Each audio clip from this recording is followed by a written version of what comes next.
Hey there, Grumpy Old Fart here. This is a compilation video of some of my greatest hits. Hope y'all enjoy them. This was brought to my attention the other day, and I felt I needed to address it. This happens in every edition of Dungeons and Dragons. Players want to play monsters instead of regular characters. I don't know why. When I started playing D&D years ago, the orcs and the trolls and the dragons, they were the bad guys. You fought them. Any good dragon was very limited in capability, and he was usually there to answer questions, but that's about it. He didn't try to eat you, thank God, but, my contention is there's players and there's monsters. You got to keep them separate. That's my contention. In later editions of Dungeons and Dragons, players are allowed to play monsters as characters. I have never, ever liked this.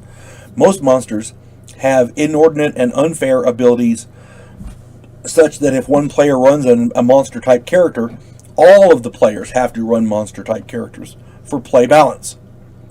No edition has leveled the playing field in this area. Even first edition Advanced Dungeons and Dragons Drow elves are overpowered. If you look at elves in the player's handbook, and then you look at the Drow elves in the Unearthed Arcana, the Drow elves are, oh my God, overpowered. As monsters, they're great.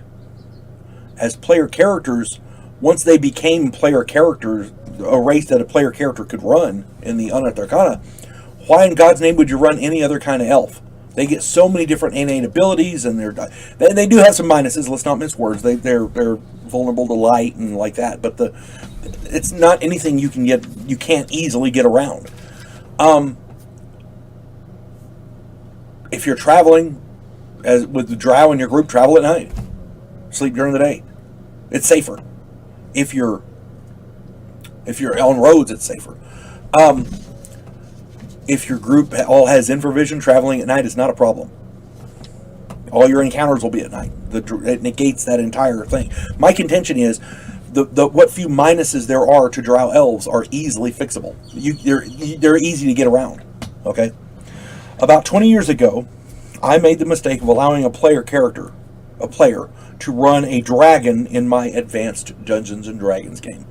And this player was a young child, and her father wanted her to get into D&D because Dungeons and Dragons, say whatever else you think about it one way or the other, it helps you in school because it builds reading, it builds math, cognitive abilities, logic, and she was struggling in school, so her dad wanted her to get into D&D to help with that. And I'm all for that. I got no problem with it. But she was crying she wanted to run a dragon. I said, okay, fine. We'll let you run a dragon. Her character was, oh my God, so powerful that any monsters which were suitable for the rest of the party, to face, were nothing more than snacks to her. She would just pick them up and eat them, and they couldn't do anything to her. Furthermore, any monster which could provide a challenge for her basically stomped the rest of the group into the ground with literally no effort. The rest of the group had no chance. Her character ruined the game and destroyed the campaign, and she didn't mean to. It wasn't her fault. It was my fault. I'm the one that allowed her to do it. But it taught me a valuable lesson. There is no way to run a monster in first edition Advanced Dungeons and Dragons as a character and it be fair to the other players. You can't do it. It's just not possible. I guess theoretically, if everyone ran dragons, it might have been different, but nobody else wanted to run them. They were happy with the characters they had. It was an existing campaign, you see. What all this boils down to is that Advanced Dungeons and Dragons is a game where the PCs fight monsters and go on adventures to gain treasure and have fun. Advanced Dungeons and Dragons is a role-playing game. It has the flavor of Lord of the Rings. It has the logic of King Arthur. It has the playability of Beowulf. It's a brilliant game. It's got the flavor that the players like. Players get a thrill And by the way, in this game, a challenge is expected. If you're not being challenged, what's the point? You get bored, you know. Players get a thrill from running normal people, humans, elves, dwarves, gnomes, etc. Normal people, and defeating the monsters. That's the challenge. People who want to run monsters and are in these games generally are not good role players, but rather are what I call power players. They want to overpower everything they run across. Now, if you have a character, you want to make that character as capable as possible.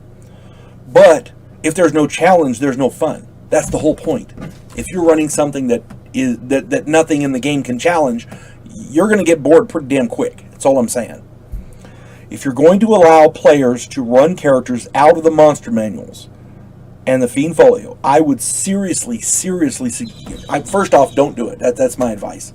But if your players are determined to do it, and you want to allow them to do it, you want to limit the choices to humanoids that can be toned down so that they don't overpower your villains.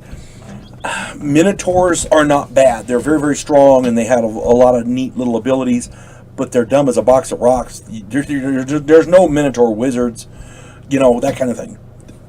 That's reasonable. Bugbears and gnolls, things like that. Maybe an orc, because we have half orcs in the game and they're okay.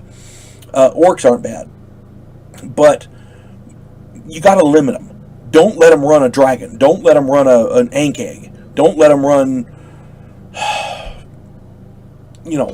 a dragon horse. Don't let them run that kind of thing.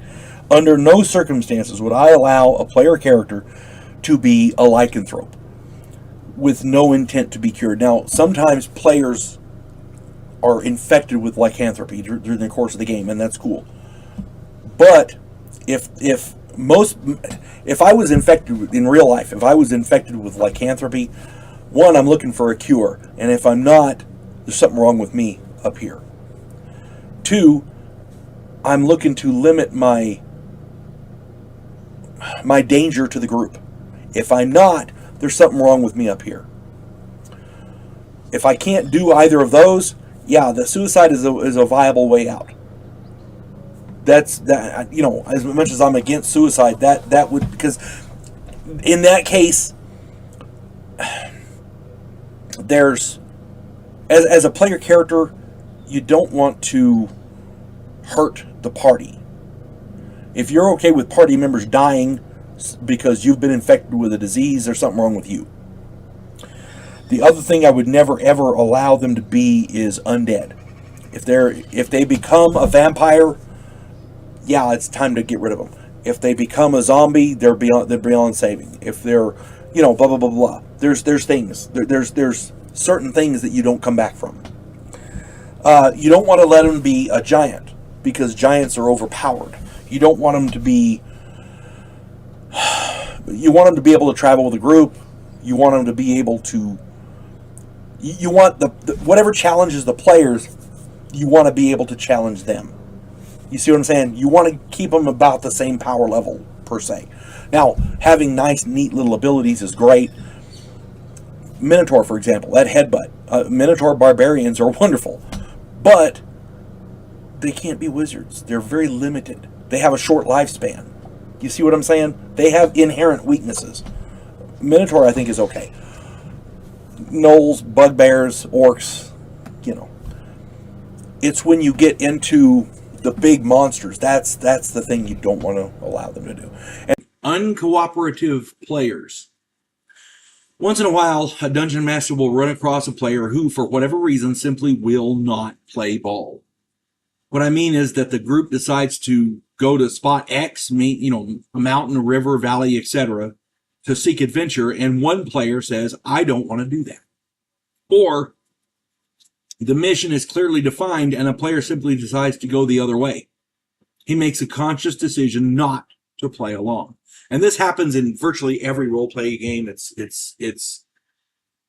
not, a lot of it is just players being obstinate, being obtuse or whatever. But sometimes there's a genuine reason, and I'm going to get into that here shortly. Now, Uncooperative players. This is fairly common in any edition of Dungeons and Dragons or in most other tabletop role-playing games. When this happens, you have a number of options. When the player simply will not cooperate, or they make those snide comments, that irritates me. But that's when you know they're just being obstinate. Anyway, first thing I want to note is taking the player aside and pressuring him or her as the dungeon master to play along should always, always, always be the very last resort. The issue should be resolved in-game whenever possible. My preferred methodology to deal with this situation is to allow the group to separate and then find some way to convince or coerce the errant player character to join the group. For example, you could let the player character discover he or she is wanted for a crime of which they're innocent, of course, to which he cannot defend himself. He's convicted. He's accused of a crime, wanted for this crime. There's a reward. He cannot defend himself because there's no way to defend himself. So he's innocent. He just can't defend himself. You see, that kind of thing. Or if he really is guilty, then that's something else. Let the player character make contact with a mystery benefactor who hires them to follow along with the group and report back to them. This presupposes the mystery benefactor feels he has something to gain from the arrangement. You know, treasure, information, maps, power, etc. Something along those lines. You have to be careful with that, though, because then it puts that one player character at odds with the other player character. You could run the player character separately from the group. He or she is most certain to get into some kind of trouble, which may prompt the player character to flee the town. And of course, the only viable exit will lead the player character back to the group. Okay. I mean, you could work that in. You could run the player character separately as above, but if the trouble should land the player character in the local jail, word might reach the group and they might feel obligated to rescue the player character, springing him from the jail. Sometimes they just say screw it and let him rot. You know, you never know. Depends on how well he's liked in the group, you know. The old adage, never split the party, is a real and viable axiom. They actually did a song, Never Split the Party. You got to look it up. It's funny. Lone player characters often find themselves overwhelmed and killed. Perhaps the player's new character will have a change of heart regarding leaving the group. We don't know. Here's the thing. That I hesitate to kill off a player character simply because he won't cooperate. But if he runs into trouble organically in the game or courts trouble, that's on him. Okay. As I said, taking the player aside and admonishing them should be your very, very last resort. The last thing you want to do is make your player characters feel pressured. One of the things that really irritates me personally is when a player character does this, or when a player does this, but then uses some obscure, never-before-mentioned character trait to justify the actions. I'm playing my character because of this obscure thing you've never heard of. I hate that. If it's a trait that is well established, it's okay. That's fine. But if it's something the player has just invented to justify being an asshole, I use one of the last two methods because that's on him. Jail or death, you know? It may sound harsh, but that really chaps my hide when a player is intentionally trying to disrupt the game. We're all here to have fun, you know? If he doesn't want to play along, that's fine. He shouldn't be there.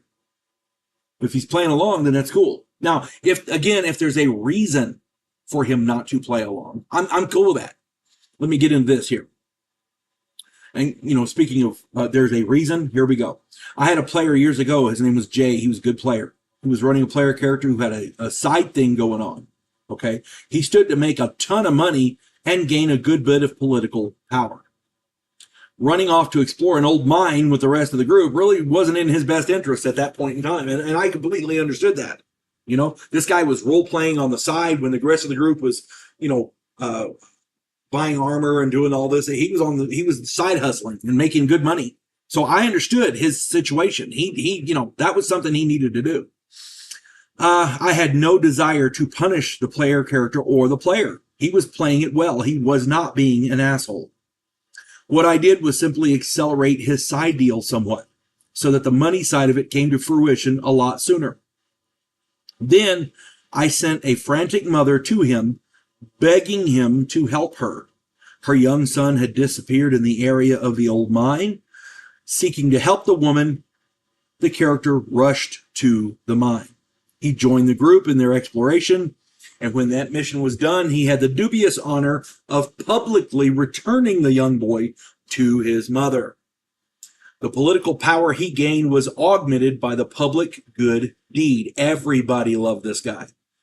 And the group was also elevated because of the wellspring of goodwill of the townsfolk, because they helped him, you know. Prices were a bit more accommodating. The food at the local inns was a bit better quality than standard, and the stables had fresh horses saddled and waiting when they planned to leave. It was a win-win all the way around. See, sometimes a player character not wanting to join the group is a good thing. It just depends on how you do it. The way you handle it is how it works out. Another time, two players, Greg and Lena, had been casing a place to rob. It was a mansion on the outskirts of a major city. The two thieves were set on robbing the place. So when the rest of the group decided to head to the coast to catch a ship for another continent, Greg and Lena refused. They robbed the mansion as planned. After the player characters had left, they robbed the mansion as planned. But when they tried to fence the stolen loot, the fence turned them in for the reward. Some of the loot, you see, had been stolen months before. Word got out that these two thieves had a vast lost treasure that they had found or they were in possession of. The local lord put a huge reward on their heads and hired a number of bounty hunters. Also, the local thieves guild sent everyone they could muster after the two. They wanted that treasure. Two local mercenary guilds, the Merchants Guild, the Jewelers Guild, and several others also hired bounty hunters. Everybody wanted this massive treasure that had been stolen. Lena and Greg found that particular town a little too hot for their tastes, so they fled to the coastal town. They were barely able to board the ship to join the group before it set sail. Bounty hunters became a regular hazard for the group from then on. I didn't overburden them, but it was a regular thing. They had to watch out for it anytime they went into a town, because they were in this other continent for maybe 2-3 months in game time, and then they came back. And when they came back, word got out that they were back, and oh my Lord. Yeah, the hunt was on. If handled properly, uncooperative players can actually be a boon to your campaign. If you handle it improperly, you could lose a good player. If he's not a good player, yeah, maybe it might be better just to be rid of him anyway. You never know.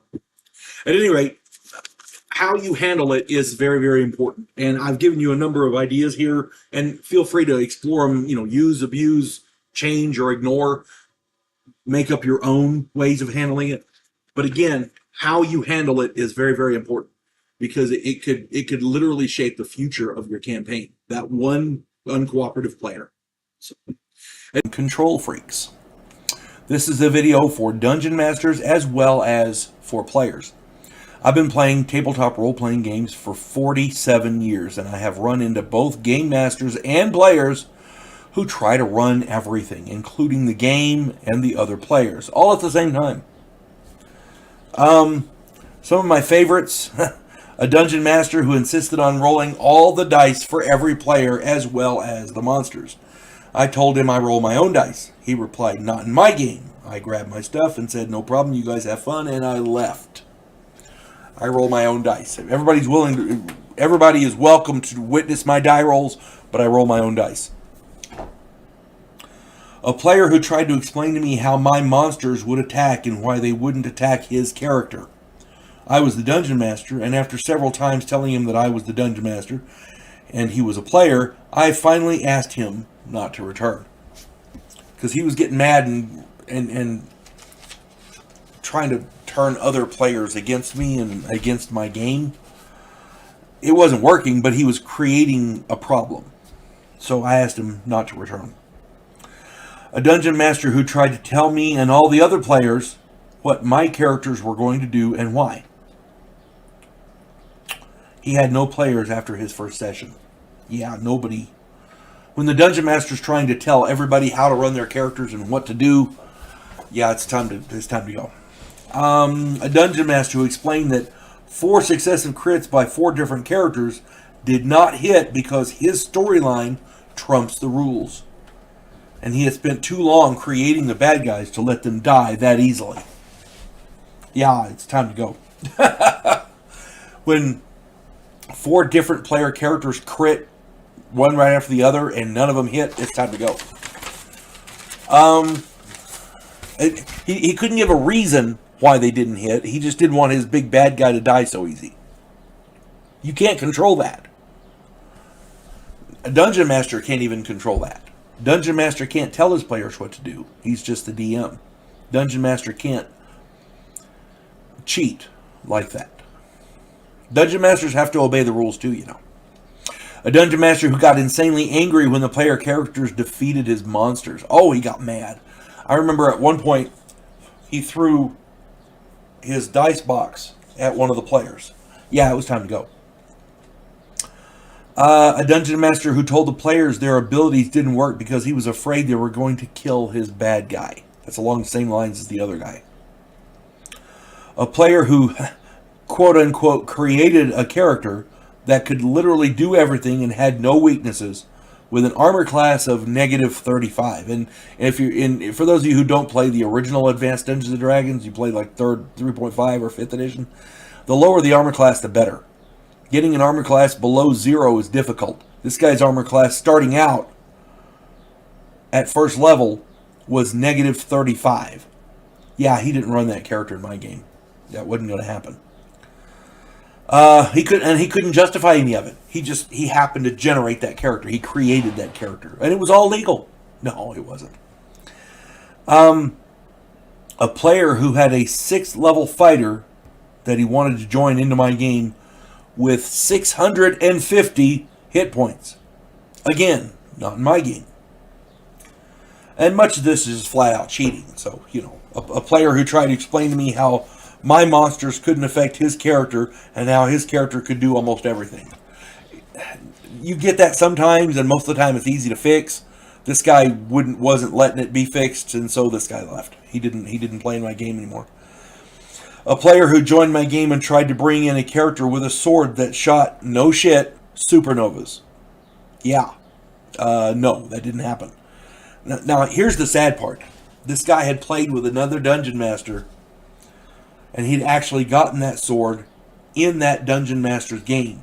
So technically it was legal for him to have that sword.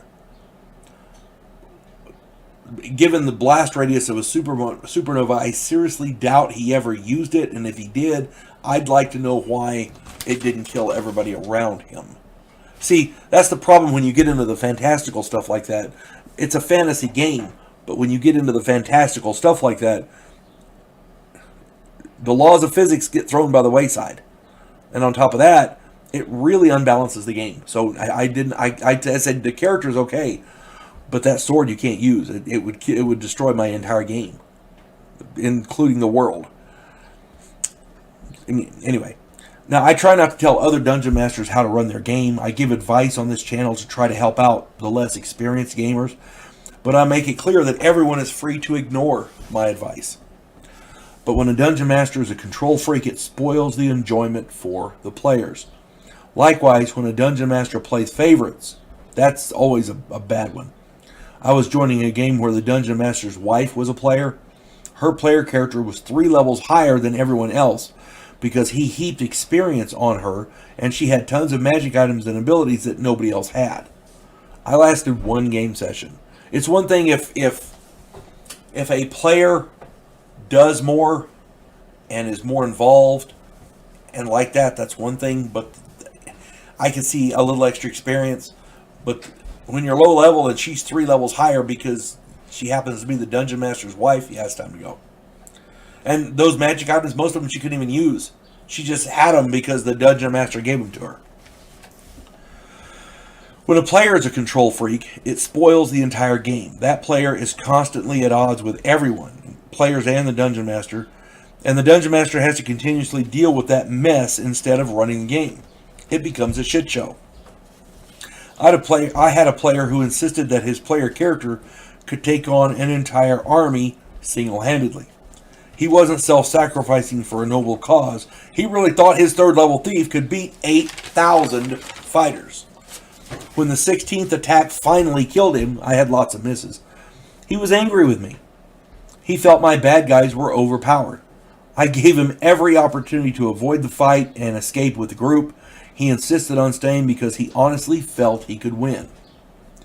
The argument after his player character's death was both epic and long. We had to call the game for the night, and ultimately he tried to turn the group against me. He started his own game and had to find all new players. It was a bad situation all around. When you have a player character, a player who refuses to listen to reason, I mean, you give me 1,000 rolls, I'm gonna roll some crits. Ask anybody. Statistically, 1 out of every 20. So, in 100 die rolls, 5 of them are going to be crits. That's statistics. You know, control freaks are never good in any game. As a dungeon master, 2 of my favorite sayings and 2 things that no dungeon master should ever be afraid to say are: first, I'm just the DM, I can't tell you what to do. And when a player tells you he's going to do this or that to spite you, your reply should be, that's your decision. As a dungeon master, all you can do is run the world and the NPCs as fairly as you can and judge reactions to what the player characters do accordingly. That's pretty much it. The world is there. If the players do stupid shit, they win stupid prizes. If a player tries to tell you how to run your game, now, I'm not talking suggestions. I'm saying, oh, you have to do this. That character would never do that. You have to do it this way. My character can't be affected by that. Really? How? Well, he just can't. You can't do that. Yeah. It's time to pull him aside and have a talk. If that doesn't work, it's time to pull him aside and say goodbye. That's all you can do. Called a murder hobo. For those of you who don't know, in Dungeons and Dragons, and they exist in other games as well, but primarily in Dungeons and Dragons, a murder hobo is a player who kills everyone and everything they can for whatever coins that they can get. And there's no rhyme or reason. They're just bloodthirsty, mindless murderers bent on slaughter. That's all they are. Kill everything and take what they can. That's it. They have no regard for the story or the mission or the adventure or even the other players. They just have to kill everything. Okay, they're murder hobos. And I have found entire groups of murder hobos in D&D. I got stuck playing in a game with them one time, and that was no fun. I had to get the hell out of Dodge quick. Unfortunately, murder hobos are quite common in Dungeons and Dragons. They're common in other games as well, but primarily Dungeons and Dragons. Here we go. Years ago, I had a player named Tony. Tony told me that he played in several campaigns. He was a 10-year veteran, had a lot of experience in D&D. So I figured, hey, we need experienced players, so yeah, I'll let him in. No problem. Let him play my game. Unfortunately, Tony turned out to be a die-hard murder hobo. The mission was that they had to go from one town to another and recover a stolen item. Simple mission, right? It was a 9-day trip up there and a 9-day trip back. By day 5, as soon as they started, by day 5, they weren't even reached the other town yet. By day 5, Tony had murdered over a dozen peasants, 4 city guardsmen, and 2 royal guardsmen. He just killed everything. If it was a living, breathing thing, he killed it. When the king's men came to arrest him, Tony got angry. Because apparently that had never happened in any other game he'd been in. He could just kill whatever and nobody cared.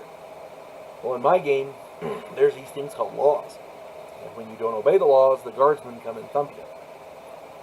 He accused me of picking on him. He got really angry when the group let the guardsmen take him. Yeah, they weren't going to stop the guards. They were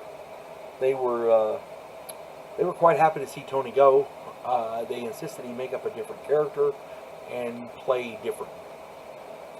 Tony got angry and he left the group. I never saw him again. I don't know what happened to him. Frankly, I don't care. The man upset the balance of the game, because now not only do they have, while he was with the group, not only did they have the monsters and the obstacles I'd set up in the mission, but now also they had the king's guards after them. Okay, they were wanted. The authorities were after them. Apparently he'd never played in a lawful campaign before. And I don't mean lawful as in the alignment lawful good. I mean lawful as in there's laws people have to obey. You can't murder, you can't steal, blah, blah, blah. If you do, people come and arrest you and take you to jail. Lawful campaign. Okay. He never played in one before. Unfortunately, most civilized societies tend to frown on mass murder and serial killers. Gee, imagine that. I got an interesting comment the other day wherein the individual mentioned that his suspicion that his dungeon master intentionally caused a TPK, a total party kill, to start the game over at level 1. Now, for the record, I'm sure that's not what happened. No dungeon master worth his title would intentionally kill off players. I have run games with groups who may have thought I was intentionally killing everybody off, but I assure you that is simply not the case. I promise you that is never the case. No matter how much a dungeon master pretends to enjoy killing off player characters, no dungeon master actually wants them dead. If a player character dies, then the player has to put a new PC into the game. This is a lot of work to get that new player character into the existing story framework. It's simply not worth it. It's more trouble than it's worth. So for a dungeon master to intentionally kill off a player character, knowing that player will make a new character and get into your game, no, it's just not worth it. Sometimes player characters die and there's nothing the dungeon master can legally do about it. I have seen dungeon masters bend and twist rules and go above and beyond to keep player characters alive. I have done that. But when it is unavoidable, player characters die, and that's that. There's nothing you can do about it. Now, on to game masters that are not worth the title. I was playing Recon under a new mission director. This kid wanted to run a game, and he was so excited about it that myself and 2 other friends agreed. One of the players was his brother. The mission director was Ronnie, and his brother was Johnny. Ronnie and Johnny fought like brothers. Oh my God, they fought like brothers. During the course of the game, Ronnie had Johnny make agility checks like every 5 minutes for seemingly no reason. Eventually, of course, he failed one. So Johnny stepped in. None of the rest of us were doing it, just him. Johnny stepped into a pit trap with punji stakes. I tried to help him out of the trap, but failed. He tried to get out and tripped another booby trap, which injured him further. The other player, a medic, tried to treat him. Ronnie rolled dice and announced that, get this, the sedative and antibiotics were old and went bad, causing even more damage. The medic and I both together tried to get him out, and we failed. I'm sorry, Johnny was going to die, period. That dungeon master wanted him dead. That game master, that mission director wanted him dead, period. There's nothing else. There's no other explanation for that. He wanted that dude dead. Another story. Years ago, a friend asked me to join the game that his friend was running, and I had the time, so I went ahead and agreed to do it. Now, on character creation, the last step was a percentile roll to determine if my character had contracted a disease, which was a 95% chance. And then the chance that it was fatal was another 85%. So you had a 95% chance to have the disease, and there was an 85% chance that it was fatal. I got my 8th level wizard completed and then had to start all over because he died of a disease. As did my 8th level fighter, my 8th level cleric, and my 8th level thief. Finally, I just grabbed my stuff and left. What's the point? I'm as patient as the next guy. I'm as patient as they come. But at that point, it's time to get the fuck out of Dodge. I'm sorry. But that guy didn't understand how to be a dungeon master. What was the point? You know, there are dungeon masters thrust into the role that aren't ready. I've done videos on that. And then there are just crappy dungeon masters. If you feel that your character was unjustly killed off, talk to the dungeon master. Don't get angry and don't cause a scene. If it turns out that you were correct and the dungeon master will not make it right, just leave. There are other dungeon masters out there running other games, and if this guy is going to intentionally kill off players out of the story, you know, contrary to the storyline or contrary of abilities they have or contrary of other factors that may have prevented it, and he's intentionally going to kill them off no matter what, what's the point? Honestly, what is the point? People make characters and it takes a long time to get a character up to level, and if what's the point? Anytime I have ever wanted to do something different or wanted to you know, start over with a different campaign or do something different aside from this, I always talk to my players. Always. Always. I have never intentionally killed off the entire party simply to do something different. I'm sure there's at least once or twice where people thought I did, but I did not. At any rate, any dungeon master who would do that is not worth the title of dungeon master. Now, I'm gonna fall back on the old reliable. I'm absolutely positive this guy did not intend to kill off the whole group so he could start over, but it may have just looked like it. But if that is the case, then again, yeah, it's time to go. Find a different dungeon master or rotate the dungeon master's duties throughout the group. That way, everybody gets a shot at it. That's always nice. The game needs more dungeon masters. Annoying becomes wrong. This is about players who. It's one thing to make a joke and to be annoying. It's another thing to take it to a whole new level of annoying. But when it starts hampering the gameplay, then there's an issue. This is for about troublesome troublesome players, I guess, for lack of a better word. All right, on with the video. In Dungeons and Dragons, no matter which edition you play, there are players who will do everything within their power to undermine your game. And it's not just in D&D, it's the same in virtually every tabletop role-playing game anybody would ever run. I used to run a Heroes Unlimited game, and one of the players made it impossible. He questioned every statement and ruling I made. He argued every description. He even complained that the villain's vehicle was red instead of blue, and he made sure everyone heard every argument we had. After the second game, I had to ask him not to come back because we couldn't get anything done, you know? Another player in one of my Advanced Dungeons and Dragons games, for whatever reason, fixated on his half-orc's penchant to have sex with anyone or anything he could. Anytime the group entered a town or encountered anyone on the road, the love machine flipped on and his PC disappeared. He even disappeared during combat to do this. When he began pressuring both of my female players for said activities, I asked him to leave. A little bit I can see, because, you know, back in the day, most role-playing players, most gamers of tabletop role-playing were kind of nerds. So, yeah, they fixated on that. But we've gone past that, folks. And pressuring other players for that, no, it's not right. I had another player in my Advanced Dungeons and Dragons game that had a portable hole. The group pulled their money and stocked it with provisions and gear. Then the player started charging the group to retrieve their gear. He called it rent. The group eventually just killed the player character and took the portable hole. The player got mad and did not return. And, you know, good riddance. That's usually stuff like that can be handled through the course of the game and in between players, and that's a good thing.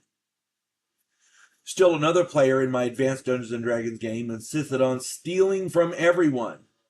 Eventually, he got caught, and the group dealt with him accordingly. A player in my White Wolf game made a practice of betraying the other player characters and setting them up for the villains. One total party kill later, and he was laughing about it. My other players told me that if he returned, they would not, and I can't blame them. One of my players wanted to run vampire. This one is unsettling for me because it's the only time I've ever done LARP, live action role playing. One of my players wanted to run vampire. We agreed, and he pre-made characters and quote unquote chose randomly for who got which character. We were all adults. Okay, nobody was under the age of 18. We were all in our 20s or older. My character was a hedonistic and sadistic bastard. His wife, this guy's wife, got a submissive and eternally horny nymph. Again, you can't make that shit up. Then, during the course of the game, this guy who was running the game, he managed to maneuver mine and her character, our two-player characters, into a warehouse just as the sun was coming up. He separated us from the group. We went into the other room. We turned on the TV. We were sitting there watching TV while he worked with the other players. One of the other players came in, told us that he had gotten mad and left because he thought we were in there fooling around for real. That dude was a nutball. We thought he ran a really great game. Turns out he lived in that world in his head, and he was really bad. Okay, he did not come back to my games. That was the only time I've ever played LARP, live action role play, and I'm never doing it again. It's possible that people can do it and not get an experience like this, but you have that experience and it kind of turns you off. You know what I'm saying? Years ago, I had a player in my Advanced Dungeons & Dragons game who was gay. When the rest of the group eventually found out, most were okay with it. Then there was David, who insisted on berating him and making snide remarks. 10 minutes of that was all I could handle. I kicked his ass out. David was gone. He never played in my games again. Had a player in my recon game who insisted on dealing heroin and sexually assaulting every female civilian non-player character in the area.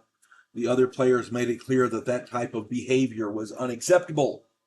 When he did not change his behavior and actually started getting worse, the other players solved the issue with a trio of fragmentation grenades. Yeah, fragged him.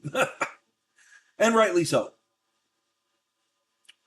When my girlfriend at the time sat in to play in my Advanced Dungeons & Dragons game, one of the other players began making snide comments and insinuating that her character would excel and have no problems because, as he put it, quote, she's fucking the dungeon master. Yeah, I grabbed him and physically threw him out of my house. He never came back. As a dungeon master, you'll have all kinds of players. The vast majority of them are going to be stand-up people with good character. Most people are in these games. Once in a while, you're going to run across a player who, for whatever reason, he just rubs everybody the wrong way. Some are going to be innocently and honestly weird. I've been accused of that a time or two, and these players are not malicious or bad. They just don't know their actions are abrasive. Sometimes just a quick word will fix it. Some of these players are under the misconception that conflict within the group is normal. They've been in a bad group and they have learned bad habits. If you feel the player has something positive to bring to the game, then it falls to you to try and correct the bad behavior. Some of these players have no respect for you or for your game, and they are intentionally trying to derail it. These players need to be ejected immediately before they drive off your other players, or before they rub off on your other players, because there's an old saying, one bad apple will ruin the barrel, and that's not wrong here. Some of these players don't know that their annoying behavior is detrimental. They think they're being cute or joking, and this type of situation is best settled within the group. The other players are quite capable of dealing with the bad behavior. If they are unwilling to do so for whatever reason, then it may fall to the dungeon master to fix the situation.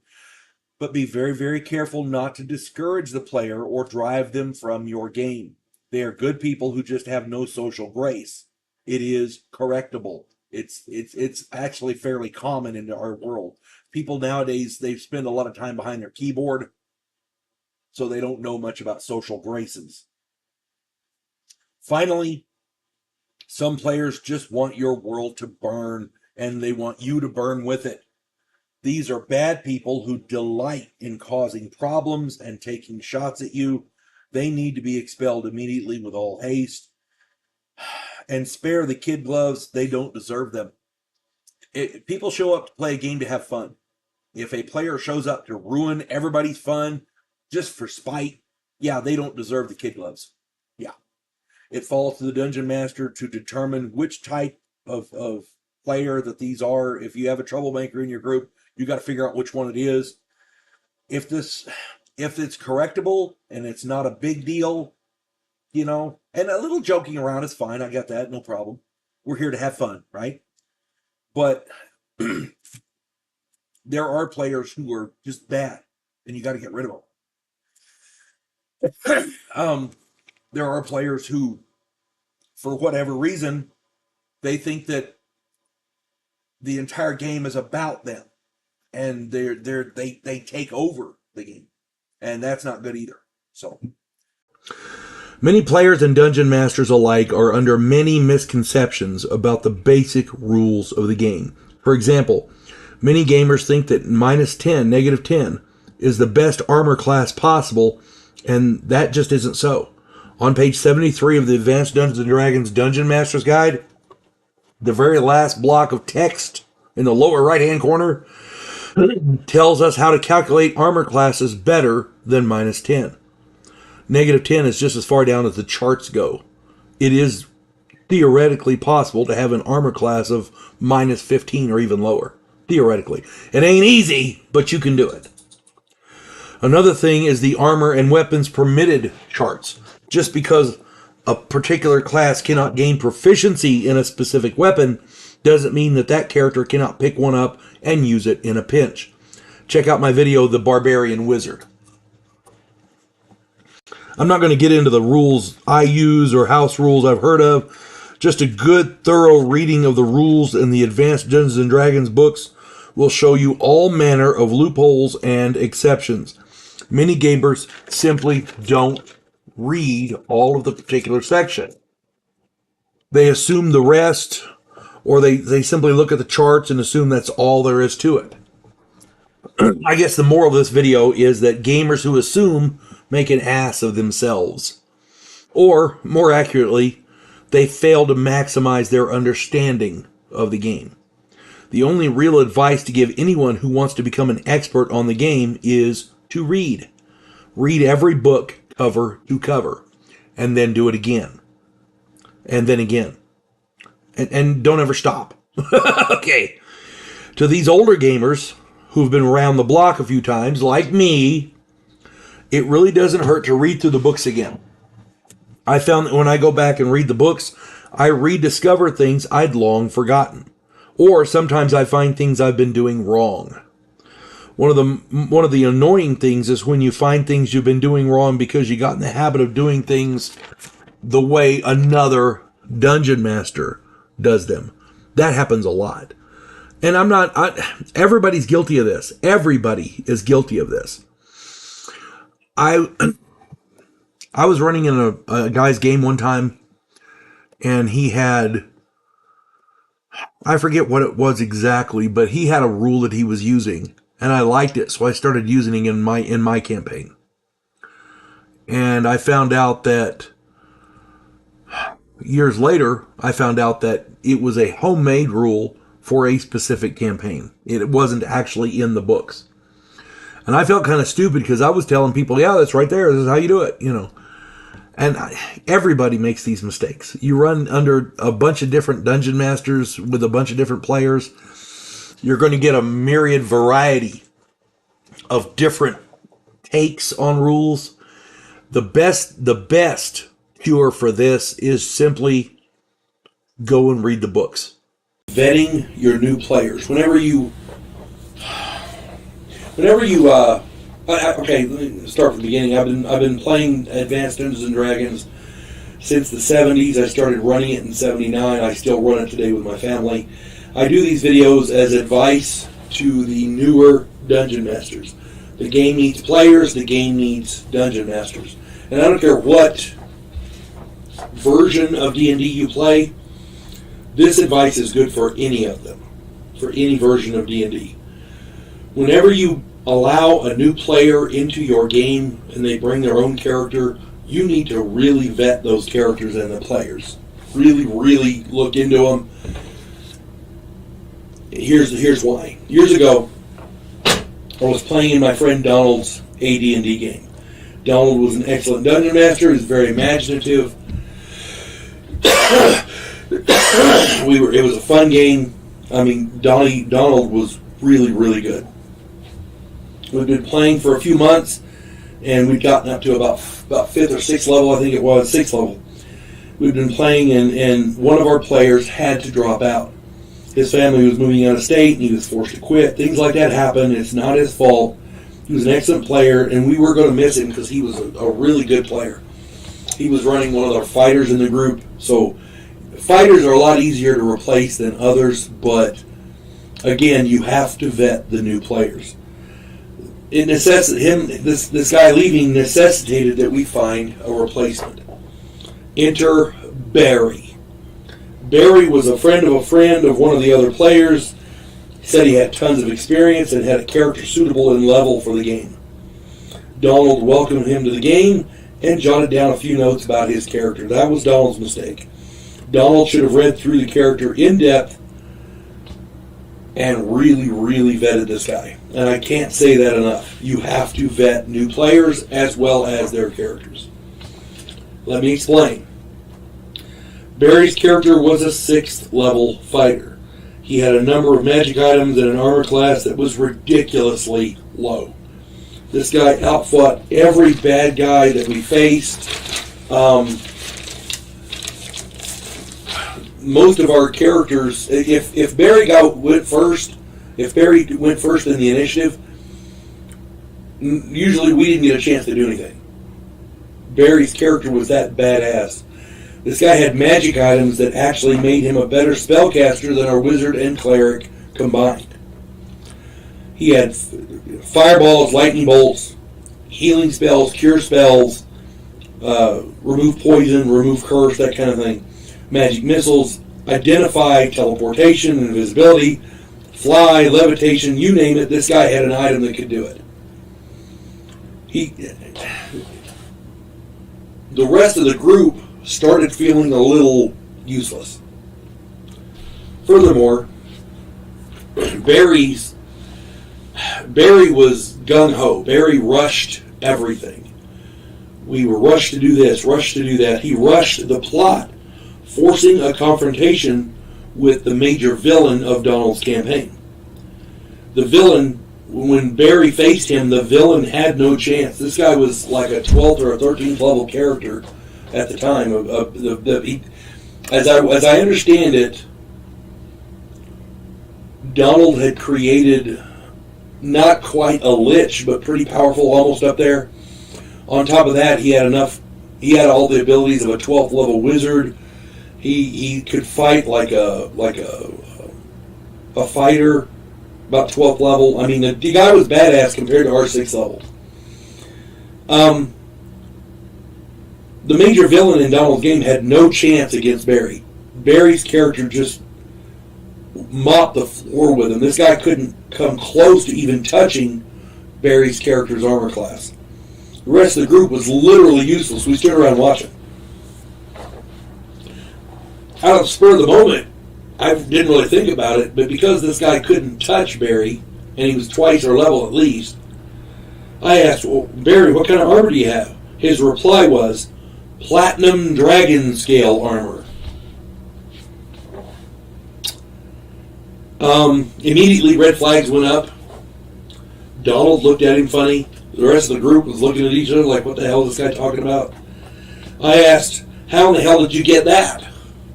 His reply was, oh, there was a flight of platinum dragons, and I defeated one, and I killed it and got its scales and I made armor out of it. And of course, the argument commenced. Barry was pissed. He ended up leaving the group, and good riddance. I have not seen Barry since. The only reason I remember his name is because I had a brother-in-law named Barry. That's the only reason I remember his name. For those of you who don't know, there is only one platinum dragon. He is the king of all good dragons. His name is Bahamut. Bahamut is attended by, depending on what source you use, between 5 and 1,000 ancient huge good dragons. Bahamut resides in a palace behind the east wind and is as badass gets. He is along the same power level as a deity. Now, I doubt a 6th level fighter could even find Bahamut, much less defeat him. During the course of the argument, Barry said that he defeated the Platinum Dragon when he was 3rd level. Yeah, I see 2 possibilities with Barry's story. One, the dungeon master who Barry used to play with was a blathering idiot of a Monty Hall variety. Or, and I think this more likely, Barry was a liar and a cheater. The moral of, well, maybe not a liar, but definitely a cheater. The moral of this story is for less experienced dungeon masters. Vet your new players. Don't let anyone bring a character into your game without you going over that character meticulously. That was Donald's mistake. Make sure the character is of an appropriate level.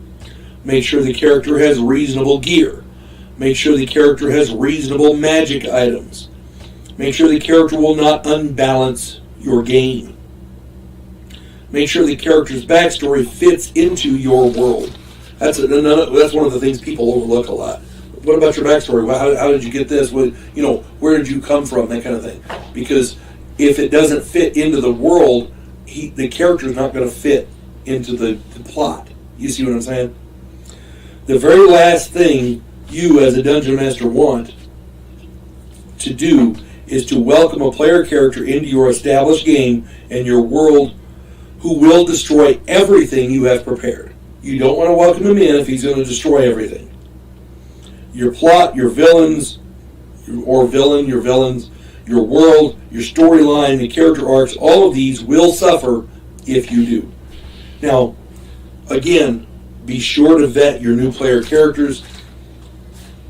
Barry was an exceptionally grandiose version of this. Usually, when a new player comes into your game and he's got his character, you can say, well, the rest of this is okay, but you got to get rid of this and this and this, put it off to the side, pretend your character doesn't have it because it doesn't exist in my world. And usually most players are pretty good with that. Barry was, oh my God, ridiculous. So like I said, just vet the new players that come in, vet their characters, because you never know. Wizards of the Coast is pushing this D&D Beyond. I admit that I don't know anything about it because frankly I don't care. Again, I play Advanced Dungeons & Dragons, and in my opinion, it's perfect as is. One of the best things about it is that it is ultimately modifiable. The books actually say that you should modify the game so that you and your players can have the maximum amount of fun. AD&D is awesome as is. Now, as I understand it, there's a push with this D&D Beyond to make use of artificial intelligence dungeon masters. Now, if that is true, and I'm not going to say I know for sure it is, because I don't, I've not looked into it, but this is what I know about artificial intelligence. I've done videos on artificial intelligence in my Technophobe series, go look at that. If this is true that they're using artificial intelligence dungeon masters, I will never play D&D Beyond. I was not going to play it anyway, but this cements my opinion. I've done Technophobe videos on artificial intelligence on my main channel, Grumpy Old Fart. You may have to go to Rumble to see them, but they illustrate how I feel about AI. This opinion directly transfers to RPGs of all kinds, including and especially Dungeons and Dragons. Let me illustrate. Tabletop role-playing games are specifically about friends and family sitting around a table, interacting and conversing as they play. One of the most important aspects of a tabletop role-playing game is the game master. The game master is a player who runs the game, creating the adventure and challenging the other players.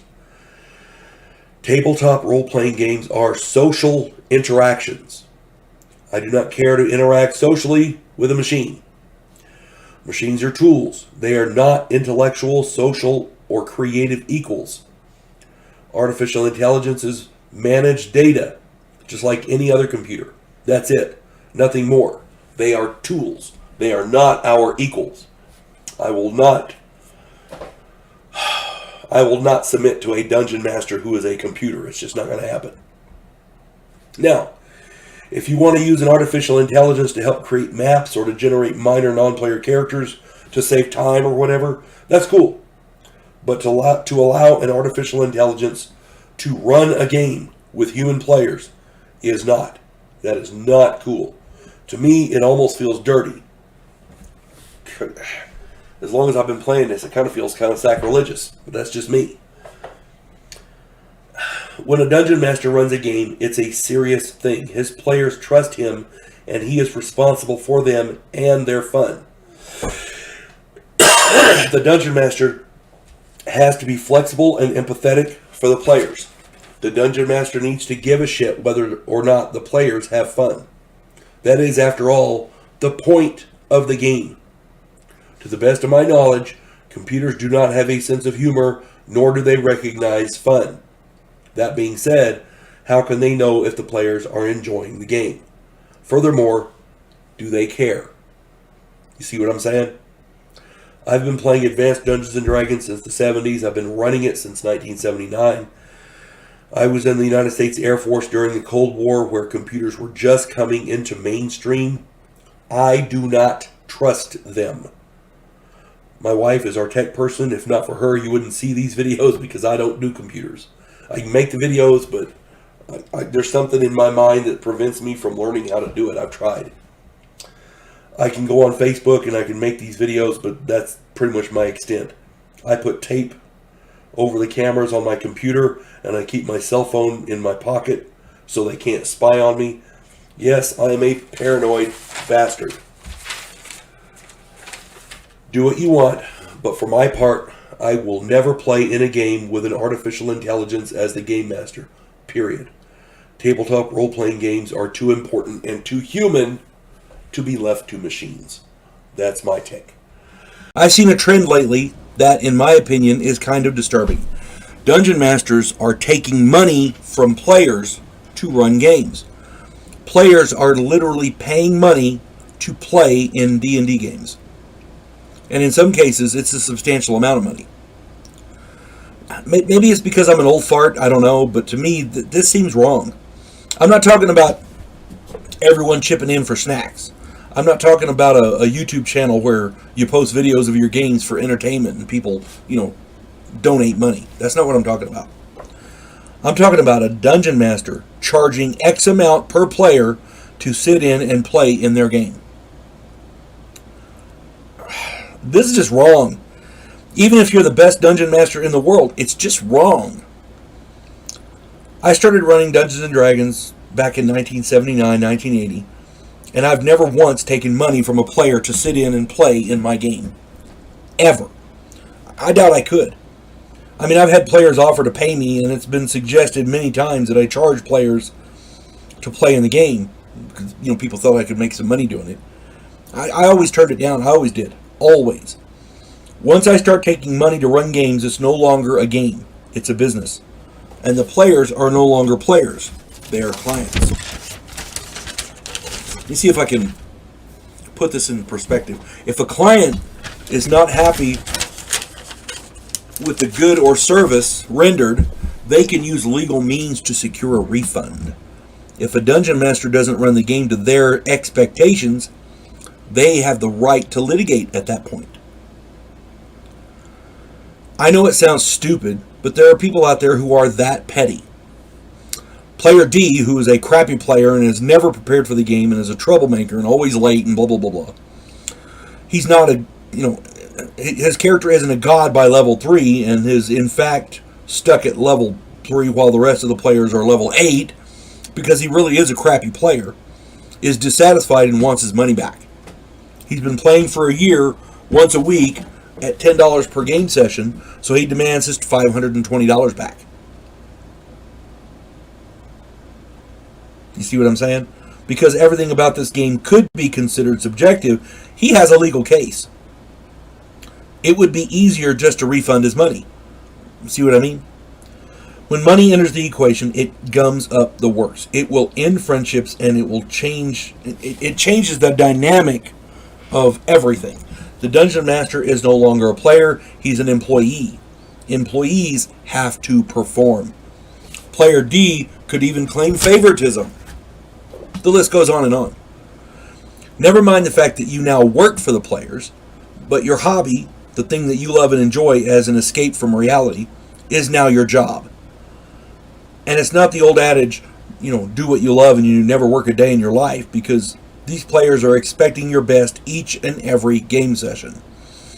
Every player has to be the star, and every player, no matter how bad a player they may be, must be catered to. They must be catered to. Why? Because that's what they're paying you for. You no longer run your game. They own you. They own your game. You're just the guy they own the wagon. You're just driving. They're the guy with the reins sitting up front. If I go to a restaurant and my steak is burnt, I get my money back, and I don't eat there again. If I'm paying for someone to wash my car, they better damn well get it clean. As a consumer, it's my right to get what I pay for. When your players pay you to run a game, that game had better be perfect, with each of them having fun, each of them being successful, and each of them having no interruptions. You can't have any interruptions, period. Your presentation of the game had better be pristine, with exceptional play aids and plenty of supplies, and you had better know the rules inside and out. And you have to play exactly by the book. Exactly. No deviations. The very minute one of your players is not 100% satisfied, or you don't have to actually play by the book, but whatever rules you're going to change, you have to set that out at the beginning so everybody understands it. The very minute one of your players is not 100% satisfied, expect complaints. Remember, in customer service, quote, the customer is always right. Many customers believe that. One last thing. Many players are very shallow and have no concept of work or risk versus reward. They will look at the arrangement as, I'll play for a few months and my character will be a god.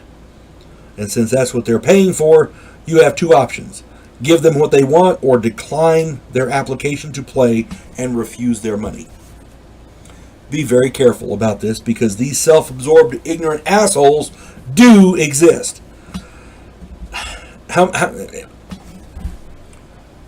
I used this term, I used this question the other day in that discussion, and nobody had an answer. How much will you charge just to make them a god? You see what I'm saying? A player comes in and he says, oh yeah, I agree to all your terms.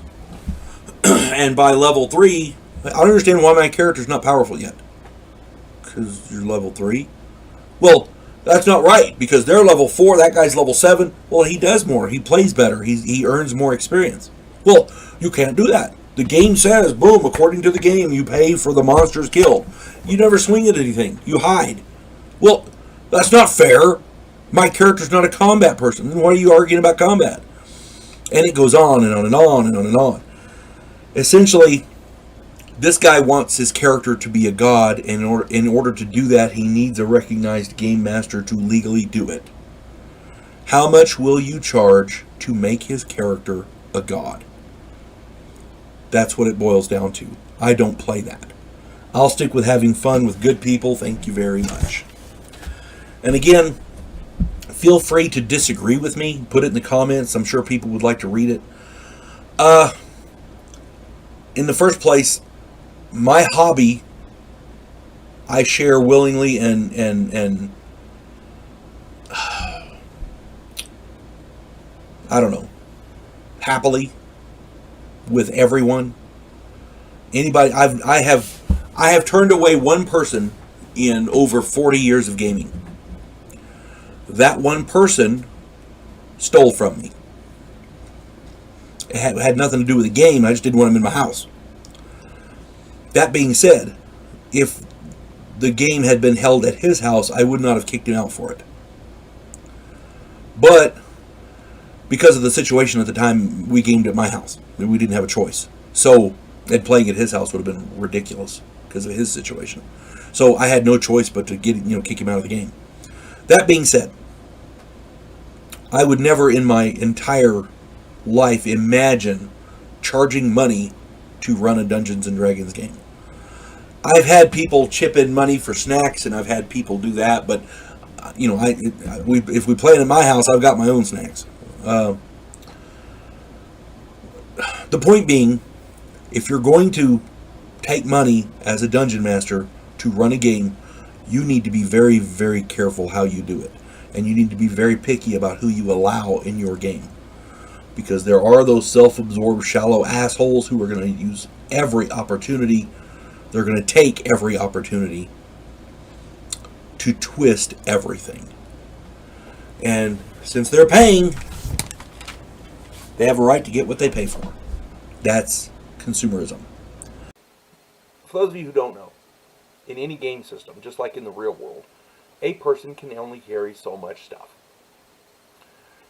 Soldiers going into the field, they have web gear, rucksacks, they got pouches all over, bandoliers. Soldiers today on a battlefield can carry an astounding amount of gear and kit into battle. And, they need it all. They need food, they need water, they need ammunition, other basic necessities of survival. And the gear that they've got designed now for soldiers, you can carry an amazing amount of stuff. In Recon, the role-playing game Recon I talk about, the one you play it in Vietnam and then you can be a mercenary after, it's very similar to that. You can carry an astounding amount of gear, but you can only carry so much. And the reason the game limits how much you can carry is because there's only so much gear in reality a person can carry. Most role-playing games are the same way. Excuse me. In Dungeons and Dragons, that value of how much you can carry is expressed as coin weight, and it's expressed as a encumbrance value, and it's expressed in coin weight. Coin weight means every 10 coins weighs 1 pound, essentially. I mean, give or take, because if you're carrying 10 pounds of feathers versus 10 pounds of lead, the feathers, you're going to have big bundles of feathers in a little thing of lead like this. So, but they weigh the same. So rather than count weight, they count encumbrance, because not everything is in compact little, So anyway, generally speaking, in Dungeons and Dragons, one coin weighs 1/10 of a pound. So, for the most part, Dungeon Masters don't really delve into encumbrance that much. There are some DMs who are sticklers about it, and I enjoy those because I'm good with record keeping, things like that. I'm a stickler for precision. So in that respect, I try to keep my character under his encumbrance limit. A lot of players don't. A lot of players don't care, and a lot of DMs don't really care either. I've played in a lot of games where the dungeon masters didn't care what their players were carrying on them. They were more interested in getting along with the story, and that's fine. I'm not going to disparage anyone for how they run their game, and I don't really do it either unless it's a gross violation of common sense. I've got some examples of gross violations of common sense. All right. There was a player character carrying 160,000 gold pieces. No magical aid or whatever. Just in bags and pouches all over him, he was carrying 160,000 gold pieces. Well, if you do the math, that's 8 tons of gold. Yeah. That's a bad dude. Now, don't get me wrong. There are some magical aids that can help you carry a lot of stuff. They have what's called a portable hole.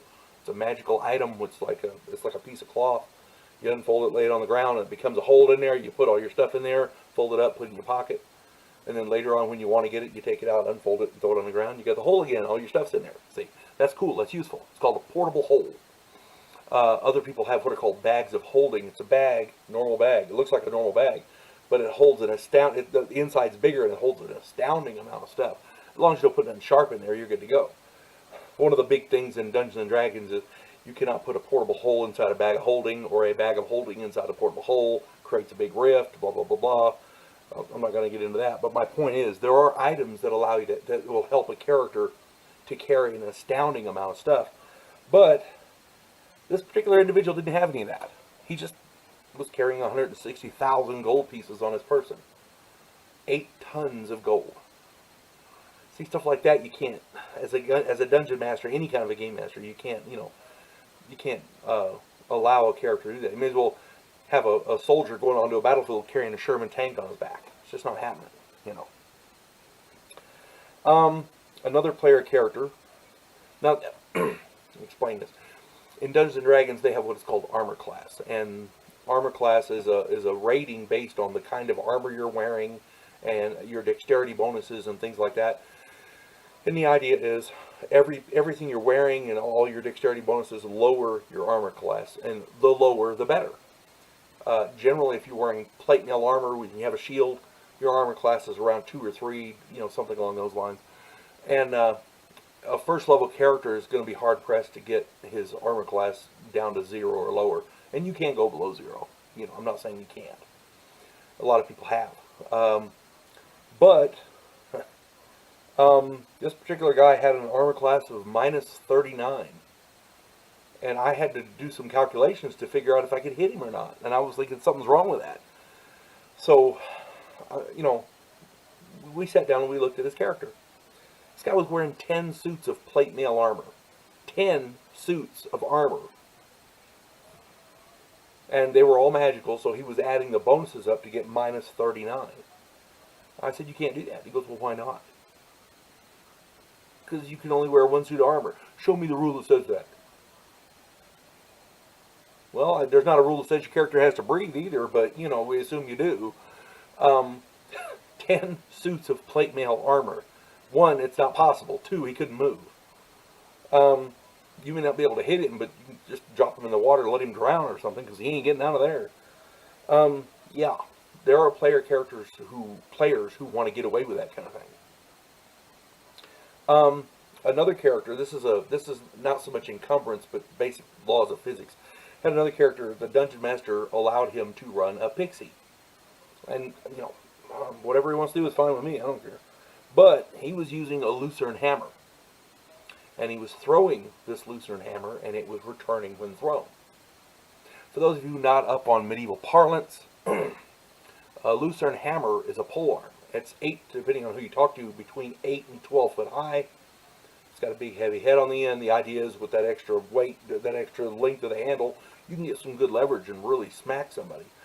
The same basic concept as a glaive or a halberd, essentially a meat cleaver on the end of a long pole. You can get enough force with that pole, you can cleave through somebody's armor. That's the whole point of a halberd. Well, the same basic concept with a pole arm, with a lucerne hammer, except this has a spike and it's got a blunt edge, and one side's blunt and one side's got a spike. And the idea is you can hit somebody really, really hard with that. And for those of you who don't know, a pixie is this tall. So, yeah, this character this tall was using a polearm, 8 to 12 foot long. That right there defies the laws of physics. Beyond that, he was throwing this lucerne hammer, and it was returning after he hit. It was a magical hammer, and he threw it, and it could return, of like Thor's hammer. Well, that violated so many laws of physics. I had to say something, and they got mad at me for that. But hey, the DM allowed it, so he was, there are game masters out there who are just, they don't pay attention. They don't, I don't know. Anyway, and the last one is one of my personal favorites. This individual went into combat wanting to be battle prepared. He wanted to be prepared for any contingency. And oh boy, he was. Aside from all of his other gear and his armor, this man had, check this out, he had 6 swords, 4 axes, 3 spears, 14 daggers, 5 halberds, and 3 longbows. Yeah, this guy was, oh my God, prepared. Yeah, there's encumbrance and then there's encumbrance. This guy shouldn't have been able to walk. If he had bundled them all together and tied them all together, and he could have carried them in a bundle over his shoulder, maybe. But he'd have had to been awful strong to do that. But carrying them as though he's going to use them in combat, no, that ain't happening. That's just grossly ridiculous.